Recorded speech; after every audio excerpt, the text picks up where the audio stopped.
स्वस्ति शन्नो विष्णुरुक्रमः। आदर और सम्मान के योग्य बंगाल आर्य प्रतिनिधि सभा के माननीय प्रधान जी,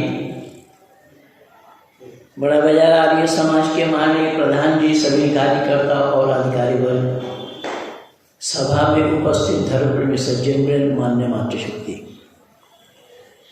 बड़े ही तन्मयता के साथ हम और आप पूज्य आचार्य जी के हृदय छूने वाली विचारों को सुन रहे थे। और ऐसे ही हमारे बीच आचार्य प्रबंधक जी भी बैठे हैं। समय बहुत कम है और चलना बहुत दूर है। कई बार जब एक मित्र दूसरे मित्र को पत्र लिखते हैं तो उसके अंतिम में वो लिखते हैं, लिखा बहुत कम पर ज़्यादा समझना। तो आज ठीक ऐसा ही वातावरण में हम और आप सब बैठे हुए हैं। पूज्य आचार्य जी ने ऋषिवर देव दयानंद के मन की बातों को उठाकर रखा है। ऋषिवर देव दयानंद ने भी इस पर बल दिया है। मनस्य एकम वचनस्य एकम कर्मण रहेगा। और स्वामी जी बतलाते हैं कि जब जगोगी तब कार्य करोगी, जैसा बोलो वैसा काम करो। लेकिन वर्तमान समय में मैं आप लोगों के लिए तो नहीं कहता हूँ, मेरा काम संपूर्ण विश्व भर में घूमने का है। तो मैंने जो देखा और पाया कि हम लोग बोलते बहुत कुछ है, करते कुछ नहीं। तो करनी और कथनी में भेद आने से समाज में बहुत बड़ा फर्क पड़ा है। और आचार्य जी साथ साथ एक बात और भी कह रहे थे, और वो बात ये थी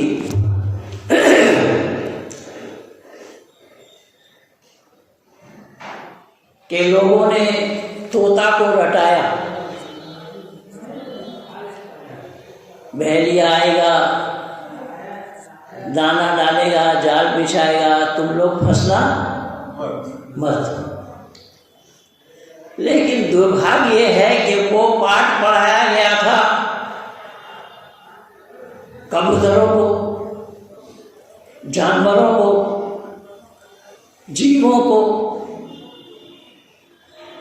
लेकिन दुर्भाग्य ये है कि ये पाठ मानव को पढ़ाना चाहिए, क्योंकि एक मानव को छोड़ करके दूसरा कोई उपासना के लायक, सही और गलत समझने के लायक नहीं है। पर आज एक आश्चर्य की बात मैं आप लोगों को बता दूं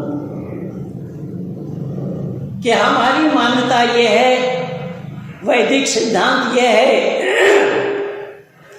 कि एक मानव को छोड़कर अन्य कोई प्राणी नहीं है जो ईश्वर की उपासना कर सके, अपना और पराया का ज्ञान रख सके।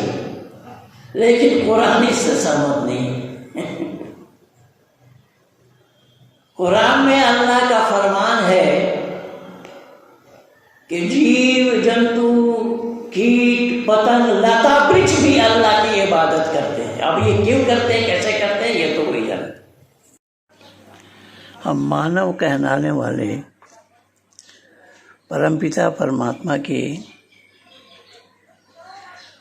अनोखे सृष्टि में हैं। मानव एक ऐसा प्राणी है जिसके अतिरिक्त उत्कृष्ट और कोई प्राणी नहीं। लेकिन जब हम कुरान को पढ़ते हैं तो इससे पता लगता है कि अल्लाह ने सृष्टि बनाई नहीं। मैं 2 आयत आप लोगों के सामने प्रस्तुत कर रहा हूँ। ये सूरा नंबर 22, सूरा का नाम हज है और आयत नंबर 17 और 18 है। यहाँ अल्लाह ने ज़िक्र फरमाया है, इन्नल्लज़ीन आमनू वल्लज़ीन हादू वन्नसारा वल्लज़ीन हादू वस्साबिईन वन्नसारा वल्मजूसा वल्लज़ीन अशरकू इन्नल्लाह यफ़सिलु बैनहुम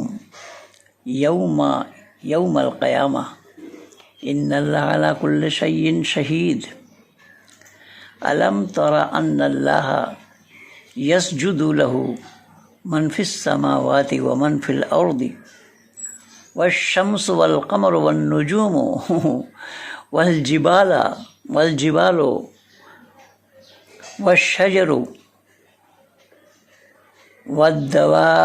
वद्दवाबु वकसीरुम मिनन नास वकसीरुन हक़्क़ु अलैहिल अज़ाब वमन युहिनिल्लाहु फमा लहू मिन मुकर्रमिन इन्नल्लाह यफ़अलु मा यशाअ। अल्लाह ने क्या तमाशा बनाया है, देखिएगा। इसका अर्थ इब्न कसीर से मैं सुना रहा हूँ। जो आयत मैंने सुनाया हज का आयत 17 और 18 का, इसमें तफसीर इब्न कसीर में इसका अर्थ लिखा है, ईमानदार और यहूदी और सहाबी और नसरानी और मजूसी और मुशरिकीन, इन सब के दरमियान क़यामत के दिन खुद अल्लाह ताला फ़ैसला कर देगा। अल्लाह ताला हर चीज़ पर गवाह है। क्या तू देख नहीं रहा है कि अल्लाह के सामने सिजदा में हैं सब आसमान वाले और ज़मीन वाले और सूरज, चाँद और सितारे और पहाड़ और दरख्त और जानवर और बहुत से इंसान भी, हाँ बहुत से वो भी हैं जिन पर अज़ाब का मक़ौला साबित हो चुका है। जिसे रब ज़लील कर दे उसे कोई इज़्ज़त देने वाला नहीं। अल्लाह जो चाहता है करता है। धरती पर विचरण करने वाले हम मानव कहलाने वाले को परमपिता परमात्मा ने अक्ल सलीम अता फरमाया है, विवेक और बुद्धि दिया है। क्या इस विवेक और बुद्धि से हम इस बात को विचार कर सकते हैं कि चाँद, सितारे, सूरज ये सब अल्लाह की सिजदा करे, इबादत करे? दरिंदा परिंदा ये सब अल्लाह की इबादत करे? अल्लाह अगर दुनिया बनाने वाले होते तो अल्लाह को मालूम होता कि दरिंदा परिंदा वो भोग योनि में है, उनमें सीधा करने की ताकत और क्षमता नहीं है। केवल मानव ही एक ऐसा प्राणी है जो इबादत कर सकता है, और कुरान ही इसके खिलाफ है। वमा खलक़तुल जिन्न वल इंसा इल्ला लियअबुदून। कुरान ने खुद कहा है कि मैं जिन इंसान को पैदा किया है जो हमारी इबादत करे। तो अल्लाह का कौन सा कहना सही है? ये दरिंदा परिंदा, सूरज, चाँद, सितारे ये अल्लाह की इबादत कर सकते हैं? ये सूरज, चाँद, सितारे ये जड़ है या चेतन है? तो जड़ वस्तु को सीधा करना, अल्लाह की इबादत करना, ये क्यों और कैसा संभव हो रहा है? इससे ये साफ जाहिर हो रहा है कि अल्लाह ने दुनिया को बनाया ही नहीं। अल्लाह को पता ही नहीं है कि दुनिया किस चीज़ से बनती है, कैसे बनती है, क्या क्या प्रकरण है उसमें।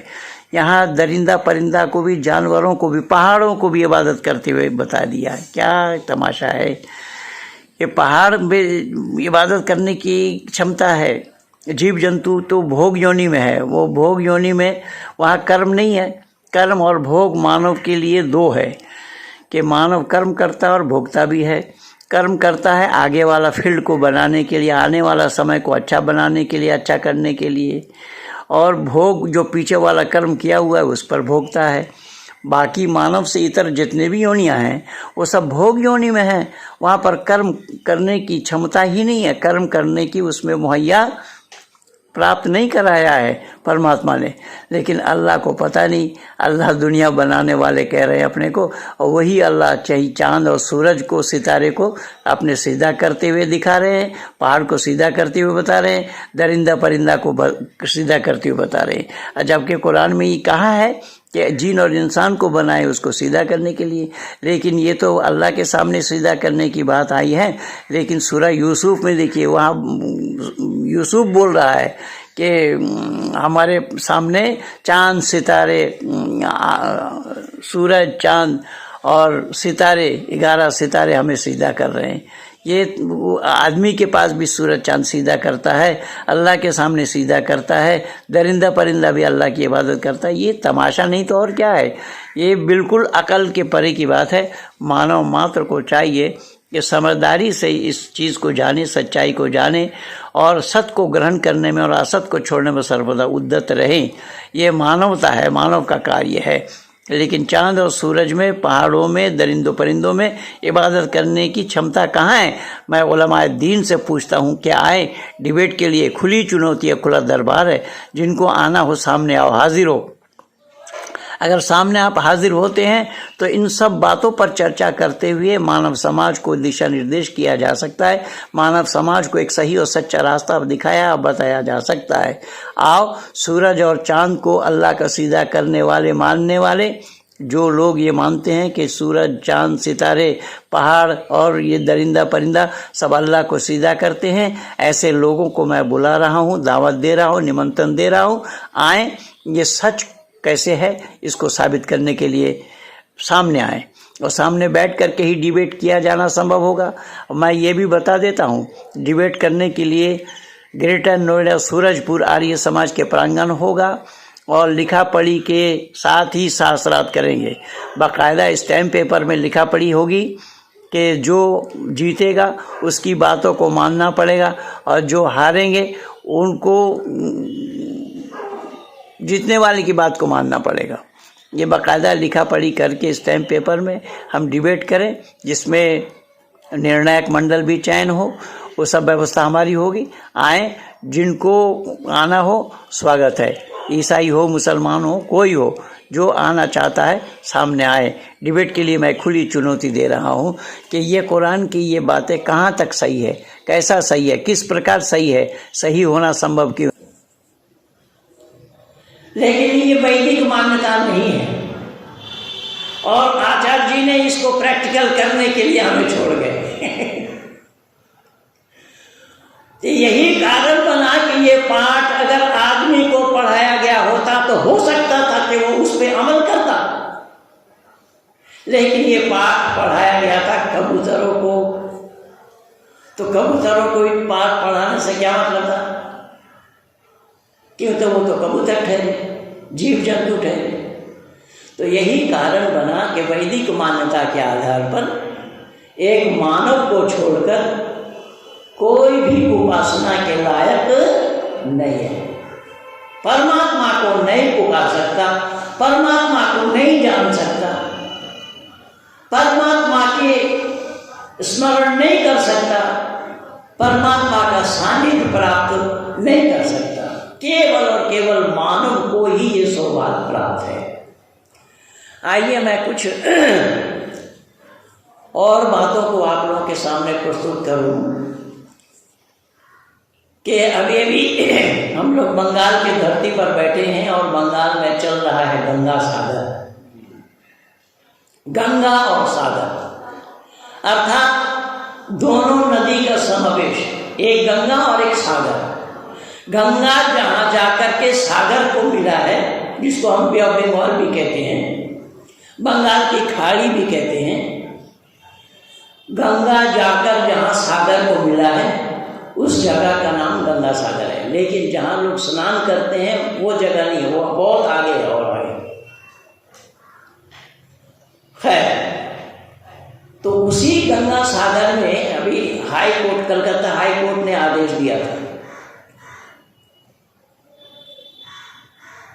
कि मेला में प्रतिबंध नहीं है, फिर भी उसमें 6 लोग पाए गए पॉजिटिव। लेकिन मैं कुछ और कहना चाहता हूं कि गंगा सागर में केवल नहाने का स्थान नहीं है, अपितु हमारी एक ऋषि की समाधि भी वही है, ऋषि कपिल। बहुत बार जाने का अवसर मिला है और बोटो बाबू के रहते हुए उस इलाके में कई बार प्रचार करने का अवसर मिला है, बहुत बार देखा हूँ। और मेरे देखा देखी तो उस समाधि स्थल जहाँ है वो 2 बार हटाया गया और बाद में और हटाया गया हो, यानी पानी आ जाता है। कहाँ पर है? वही गंगा सागर में। कपिल मुनि तो है, कपिल मुनि मंदिर जो है जी, वही चलौली है क्या? हाँ, कपिल मुनि पंडित नहीं है, कपिल मुनि हमारे ऋषि हैं, कपिल ऋषि सांख्य दर्शन के रचयिता, जिन्होंने सांख्य दर्शन की रचना की है। और सांख्य दर्शन के प्रथम सूत्र में ही ऋषि कपिल क्या लिख रहे हैं वो जरा गौर कीजिए और उस बातों को, यानी उन बातों को लेकर तब से लेकर अब तक मैं इसमें मिलाने का प्रयास करूंगा। ऋषि कपिल लिख रहे हैं, त्रिविध दुखम अत्यंत्य निवृत्ति रत्यंत पुरुषार्थ। ऋषि कपिल लिख रहे हैं अपने प्रथम सूत्र में ही कि त्रिविध दुखम अत्यंत्य, अर्थात 3 दुख है जो महान अत्यंत। पर वो दुख किनके लिए? तो ऋषि ने किसी जीव जंतु का नाम भी नहीं लिया, जीव जंतु के लिए नहीं है, केवल सारा उद्देश्य मानव मात्र के लिए है, जैसा कि अभी आचार्य जी बतला रहे थे। तो ऋषि कपिल लिख रहे हैं कि मानव मात्र के लिए 3 दुख है। मानव को क्या चाहिए? उन 3 दुखों से छुटकारा पाने का प्रयास। जो मानव इन 3 दुखों से छुटकारा पाने का प्रयास करते हैं उन्हें पुरुषार्थी कहा जाता है।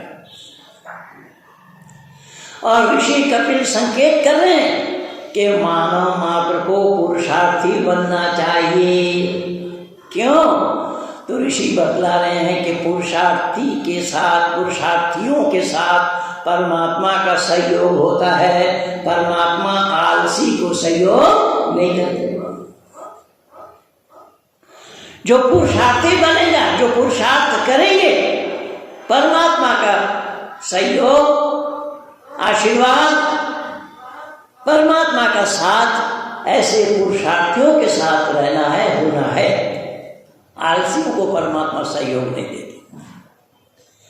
तो ऋषि वो 3 दुख जो गिनाए हैं, बतलाए हैं, उन 3 दुख क्या है उसे भी दर्शाया, जिसको आध्यात्मिक, आदि भौतिक और आदि दैविक, इन 3 दुख को उन्होंने दर्शाया। पहला शब्द आया है आध्यात्मिक। आध्यात्मिक के माने केवल स्पिरिचुअल मत लेना। आध्यात्मिक के माने यहां पर ऋषि बतला रहे हैं कि आध्यात्मिक दुख वो है मानव अपने आप प्रयास करे कि किसी प्रकार का दुख में वो मुब्तिला ना हो जाए, फंस ना जाए। किसी प्रकार का दुख उसे छूने ना पाए। ये पहला दुख आया है। ऋषि बतला रहे हैं कि अगर आपको दुख छू गया, इसका मतलब ये हुआ कि कहीं कमी आप में ही है। अगर आप में कमी न हुई होती तो दुख आपको छू नहीं सकता था। तो पहले अपने कमी को दूर करिए। अपने कमी को अगर आप दूर कर लेंगे तो यह आत्मा दुखी नहीं होगी। आत्मा को दुखी होने का कारण खुद को बताया, अपने आप को बताया है कि ऐ मानव, तुम मानव हो, परमपिता परमात्मा ने अक्ल सलीम अता फरमाया है, विवेक और बुद्धि से नवाजा है तुम्हें, और तुम्हारे पास ये विवेक और बुद्धि होने के कारण कोई काम तुम्हारा ऐसा ना होने पाए कि जिससे कि तुम्हारी स्वयं की आत्मा दुखी हो। फिर समझने का प्रयास कीजिएगा कि जब कोई मानव, ये केवल आर्य समाजी गैर आर्य समाजियों की बात नहीं है, कोई भी मानव जब दुखी होता है तो ऋषि कपिल बतला रहे हैं कि दुख होना या दुखी होना ये तुम्हारे अपने आप में ही कमजोरी है, अपने आप में ही कमी है। तुम अपने आप कमजोरी को अगर दूर करते होते, दूर करने का प्रयास करते होते तो तुम्हारी आत्मा दुखी ना हुई होती। साथ साथ ऋषि कपिल बतला रहे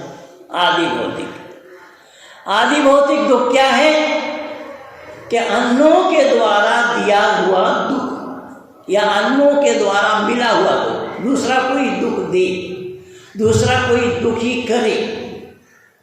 तो ऋषि कपिल इस संदर्भ में बतला रहे हैं, जो आपके शत्रु हैं, जो आपके दुश्मन हैं, वह तो हमेशा ताक में ही लगा हुआ है। जब हमेशा वो ताक में लगा हुआ है कि जब उसको अवसर मिलेगा तो वो आपको दुखी करेगा। तो ऋषि बतला रहे हैं कि इसको समझा नहीं आप लोगों ने, मानव कहलाने वालों ने समझने का प्रयास नहीं किया। जो दूसरा कोई दुख देता है वो दुख देने का कारण भी आप हैं, क्योंकि आप अगर उन्हें अवसर ना दिए होते तो वो भी आपको दुखी नहीं कर सकते। इसका मतलब ये हुआ कि हमने ही अवसर दिया उन्हें, हमने ही उन्हें अवसर प्राप्त कराया।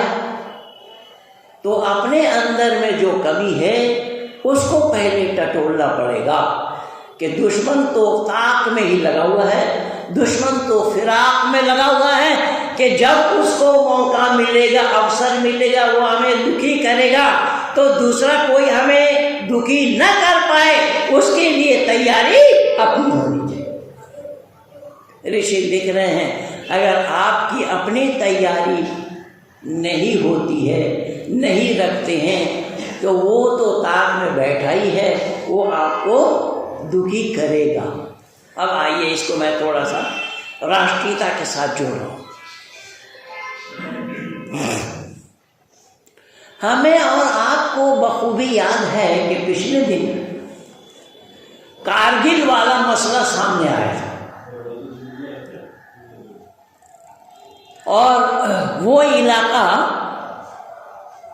8 महीना पहाड़ जो है वो 8 महीना बर्फों से ढका रहता है।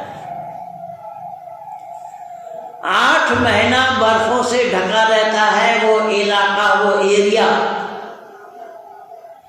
तो हमारे राष्ट्र के कर्णधारों ने, राष्ट्र के संचालनकर्ताओं ने ये सोचा कि वहाँ बर्फ से ढका हुआ होता है, वहाँ दुश्मनों का आना संभव कैसे होगा।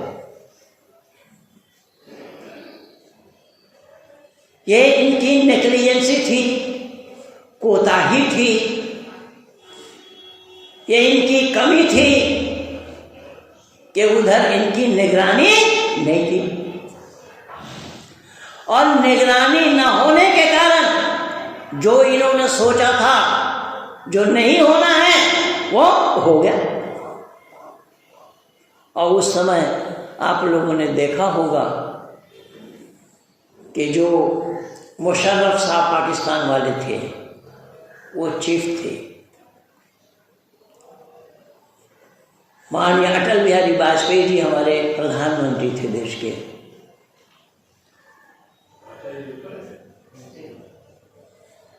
इन्होंने सोचा कि वहां पर दुश्मनों का आना संभव नहीं होगा, निगरानी नहीं थी।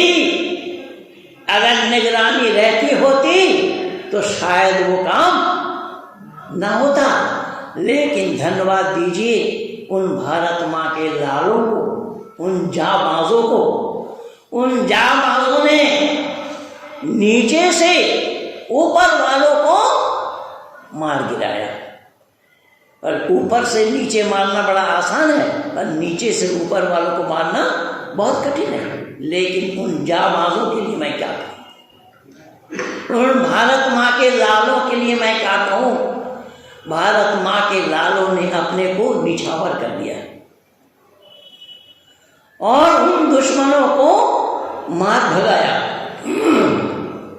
लेकिन ऋषि कपिल तो पहले ही लिख गए, ऋषि कपिल तो पहले ही बता गए कि भाई दुश्मन तो हमेशा ताक में ही रहता है, जब उसको मौका मिलेगा तुम्हें दुखी करेगा। तो दुश्मन तुम्हें दुख न दे सके उसके लिए तैयारी किसकी होनी चाहिए? अपनी होनी चाहिए। बस ऋषि यही बता रहे। ऋषि कोई नई बात उठा करके हमारे सामने नहीं रखे हैं। ऋषि कह रहे हैं कि मानव जीवन को चलाने का, संचालन करने का जो तरीका है, जीवन जीने का जो तरीका है, उसको जानो तो सही। बोले दुश्मन हमेशा वो ताक में रहा कि उसको मौका मिलेगा वो तुम्हें दुखी करेगा। भले ही तुमने ये सोचा होगा कि 8 महीना बर्फों से जो एरिया ढका रहता है वहां पर दुश्मनों का आना संभव नहीं होगा, लेकिन वहां पर दुश्मन पहुंचे। तो ऋषि ने तो पहले ही बता दिया था कि ऐसा ना होने पाए। ऋषि ने कहा कि अगर तुम्हारी तैयारी नहीं होगी तो तुम्हें पुल के ऊपर से काफिला को लौटाना पड़ेगा। ये अभी की घटना है ना, 5 तारीख की। चन्नी है, चवन्नी है या छन्नी है, क्या है तो आप सब लोगों ने दाना देखा, समझा, परखा। और वो ईसाई होने के कारण ही सोनिया गांधी ने उसको मुख्यमंत्री बना दिया, जो एक सांसद के काबिल भी नहीं है। और एक नचनिया गवैया उसके सिर मोहर है।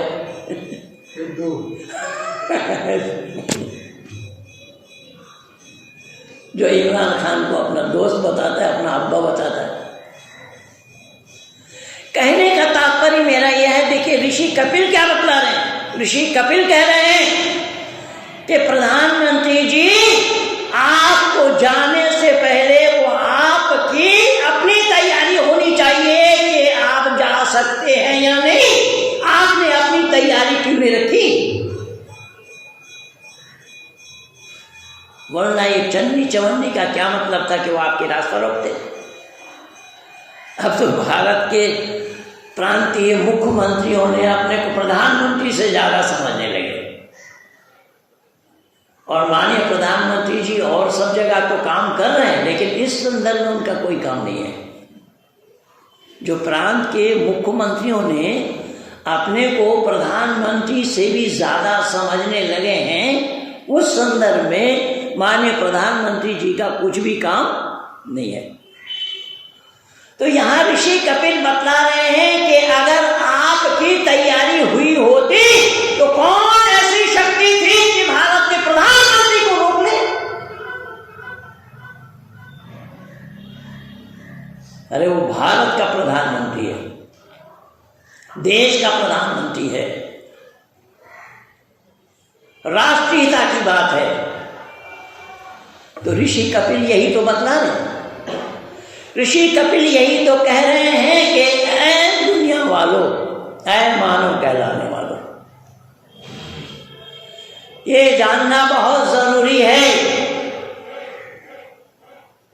कि दुश्मन तुम्हें दुखी ना कर सके। तुम अपनी तैयारी पहले से करो, पहले से। ये नहीं कि गाड़ी फंस जाए उस समय प्रयास करो, नहीं, पहले से अपनी तैयारी रखो। अगर पहले से अपनी तैयारी रखी गई होती तो मैं दावा के साथ कह रहा हूं कि पीछे लौटना नहीं पड़ता। और यही ऋषि कपिल बदला है। ये दूसरा नंबर का दुख। समय नहीं है, मैं घंटों घंटों बोलता हूँ एक एक प्रकरण पर। तीसरा नंबर का दुख देखिए, आदि भौतिक। तीसरा नंबर का आदि दैविक है। नहीं, मैं आदि भौतिक अभी बोल रहा हूँ। जो दूसरा नंबर का दुख है, दूसरों के द्वारा मिला हुआ दुख। तो पहला दुख क्या आया? आध्यात्मिक। क्या अपनी तैयारी रखो, तुम्हारी आत्मा दुखी ना हो, इसके लिए तुम्हारी तैयारी अपनी होनी चाहिए। दूसरा नंबर का दुख के लिए भी तुम अपने आप जिम्मेदार हो, तुम्हारी तैयारी खुद की होनी चाहिए।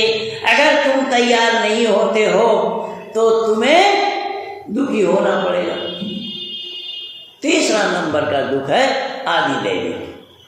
आदि दैविक हम उसको बोलते हैं दैवीय प्रकोप भी जिसको कहा जाता है। दैवीय प्रकोप, कहीं अतिवृष्टि है, कहीं अनावृष्टि है। और इसको मैं दिल्ली में रहते हुए प्रैक्टिकल देखा। एक बार प्याज मिलना बंद हो गया था दिल्ली में। अब कलकत्ता में क्या हुआ तो उस समय मैं यहाँ नहीं था। दिल्ली में प्याज मिलना बंद हो गया। और कई लोग, जो मदर डेयरी वाली गाड़ी आती थी, लोग लाइन लगा करके प्याज लेते थे। एक आदमी रोता हुआ आ रहा है। मैं उनसे पूछा, भाई साहब क्यों रो रहे हैं आप? बोले पंडित जी देखिए ना, मैं आज ऑफिस नहीं गया और 3 घंटा लाइन में लगा रहा और मेरे सामने एक आदमी थे, प्याज खत्म। उसको भी नहीं मिला, मुझे भी नहीं मिला। मेरे सामने एक सज्जन थे और उसके पीछे मैं था। मेरे सामने वाले को भी नहीं मिला और मुझे भी नहीं मिला। प्याज खत्म हो गया। 3 घंटा समय मेरा बेकार गया। 3 घंटा समय मैं लगाया यहाँ प्याज खरीदने में, ऑफिस भी नहीं जा पाया, प्याज गायब। और उस बार दिल्ली में ही प्याज के खरीद फरोख्त में दिल्ली का भाजपा सरकार कांग्रेस सरकार में परिवर्तित हो गया।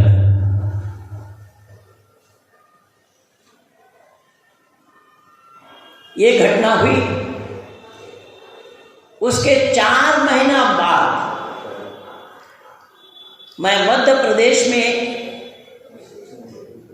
खरगोन जिला में पहुंचा। वहां देख रहे हैं कि अब भी लोग रो रहे हैं। मैंने उनसे पूछा रोने का कारण, तो बोले साहब प्याज खरीदने वाला नहीं है। देखिए, एक बार तो प्याज खरीदने के लिए रो रहे थे, अब ये बेचने वाले रो रहे हैं। दैवीय प्रकोप। परमात्मा का उपदेश है कि सही अर्थों में अगर 2 गलतियां आप लोगों से ना हुई होती तो ये जो टेस्ट था, अतिवृष्टि और अनावृष्टि, ये भी होना नहीं था। जैसा आप लोगों ने देखा, पिछले दिन सुनामी आया 2004 के अंतिम में। 2004 के अंतिम में सुनामी लहर आया और न मालूम कितने देश को टच करता हुआ वहां के पशु पक्षियों को भी तबाह करते हुए चले गए। जो सुनामी लहर आया, किन किन देशों को टच किया, कितने लोग मरे हैं, किसी के पास कोई लेखा जोखा नहीं है। और अगर देखा जोखा है तो कितने लोग मरे हैं, हो सकता है देश वाले ये बता दें इतने लोग हमारे मरे हैं, इतने देश, इस देश के लोग कितने मरे हैं ये बता दें, लेकिन कितने जीव जंतु मरे हैं किसी के पास कोई भी पता नहीं है। तो 2004 के अंतिम पे ये सुनामी लहर टच करता हुआ कई देशों को, जीव जंतुओं को बहा कर ले गया। 2005 के प्रथम में प्रवासियों का एक सम्मेलन हुआ मुंबई में, और उसमें नेता प्रणेता, राष्ट्रपति से लेकर के पक्ष और विपक्ष सभी नेतागण पहुंचे। उस पर लोगों ने मोहर लगाया। कलाम साहब राष्ट्रपति थे। लोगों ने कहा कि साहब ये जो आपदा इस तरीके से घटना घट जाने के बाद हम लोग प्रयास करते हैं कि उससे कैसे छुटकारा पाया जाए, उसे कैसे छुटकारा मिले, कैसे छुटकारा हम लोगों को हासिल होना चाहिए, ये सब हम लोग सोचते हैं। तो हम लोग ऐसा क्यों ना करें कि ये इस तरीके का ये सुनामी जैसे लहर आने से पहले हम ऐसा एक मशीन बना लें कि जिस मशीन के द्वारा हमें भूकंप आने का पता लग जाए। फिर शब्द पर ध्यान दीजिए, लोगों ने क्या बोला कि भूकंप आने के बाद हम लोग इस तरीके से प्रयास करते हैं उससे छुटकारा कैसे पाया जाए, लेकिन भूकंप आने से पहले हमें पता बता दे ऐसी कोई मशीन हमें बना लेनी चाहिए। उस पर पक्ष विपक्ष सबने मोहर लगा दिया। लेकिन बंधुओं, उन दिनों में मैं एक पत्रिका का संपादन करता था, ऋषि सिद्धांत रक्षक पत्रिका का नाम था, जो हिसार से निकलती थी। पहाड़गंज आर्य समाज में बैठे हम सब काम करते थे। तो मैंने अपने संपादकीय लेख में लिखा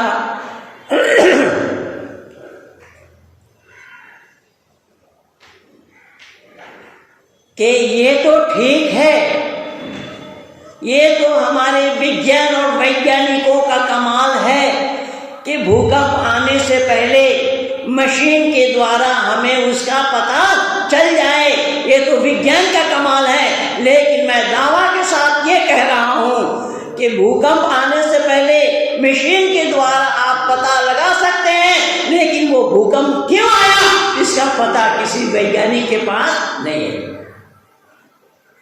कोई वैज्ञानिक ये नहीं बता सकता है वो भूकंप क्यों आया। मैंने अपने संपादकीय लेख में लिखा कि यही तो परमात्मा का उपदेश है। परमात्मा ये कह रहे हैं कि ऐ मेरे संतानों, ऐ मेरे बेटे और बेटियों, कि तुम लोग गलती पर गलती किए जाते हो। शब्द पर ध्यान देना। परमात्मा का उपदेश क्या है? क्या है मेरे बेटे और बेटियों कि तुम लोग गलतियों पर गलती किए जाते हो, और फिर जमानत लेने के लिए lower court, high court, supreme court और इंटरनेशनल कोर्ट तक पहुंच जाते हो। लेकिन याद रखना कि तुम लोग गलती करते हो और उससे छुटकारा पाने का प्रयास करना चाहते हो, लेकिन मैं जब सजा सुनाने लगूंगा तो मेरी अदालत दुनिया से बाहर है। परमात्मा का क्या उपदेश है कि जब मैं सजा सुनाने लगूंगा तो मेरी अदालत दुनिया से बाहर है। मैं ऐसे सुनामी लहर जैसा बहा कर ले जाऊंगा, तुम्हें आभास भी न होने पाए।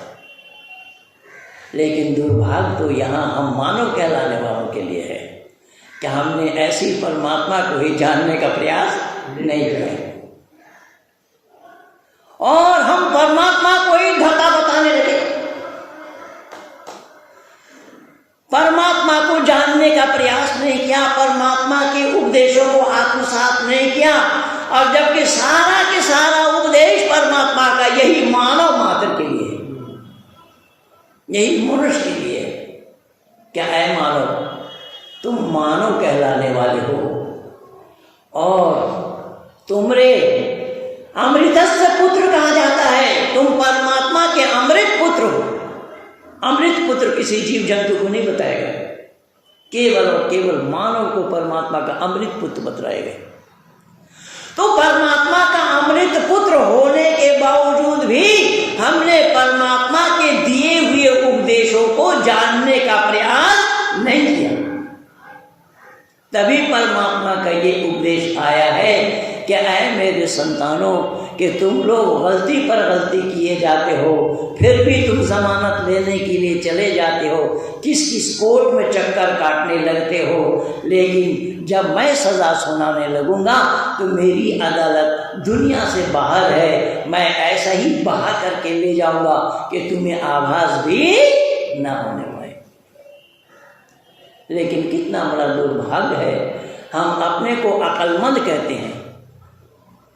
आज कल लंदन से मेरे पास फ़ोन आया कि पंडित जी वो हारिस सुल्तान एक मुल्हिद है जिससे 2 घंटा मेरी वार्ता हुई है, पाकिस्तान है जी, वो तो ऑस्ट्रेलिया में रहता है, पाकिस्तान का रहने वाला है, मुल्हिद बताता है, इस्लाम से अलविदा कह दिया इस्लाम को, पर नास्तिक है, ईश्वर को नहीं मानता। उसने बोला कि ईश्वर मानने की वस्तु नहीं है, जिसको हम देखते नहीं है तो हम उसको क्यों माने। मैं बहुत सारा प्रमाण उसको दिया कि ईश्वर क्या है, तुम्हें इसको जानना चाहिए। ईश्वर को तुम नहीं मानते हो, कारण क्या है कि हम देखते नहीं हैं। भाई बहुत सी चीज़ें ऐसी हैं जो हम देख नहीं सकते, लेकिन हमें मानने के लिए मजबूर होना। बोले कैसा? मैंने कहा कि जैसा हमारी आत्मा है और हमारे शरीर में ही है, लेकिन वो शरीर में रहने वाली आत्मा को कभी किसी ने आँख से देखा है क्या? किसी ने नहीं देखा। क्यों? बोले वो आँख का विषय नहीं है।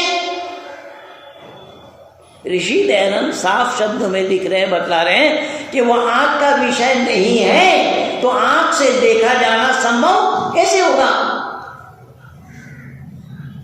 यही कारण बना कि जैसा आत्मा भी आँख का विषय नहीं है, या आत्मा आँख का विषय न होने के कारण देखा जाना संभव नहीं है, ठीक इसी प्रकार से परमात्मा भी आँख का विषय नहीं है।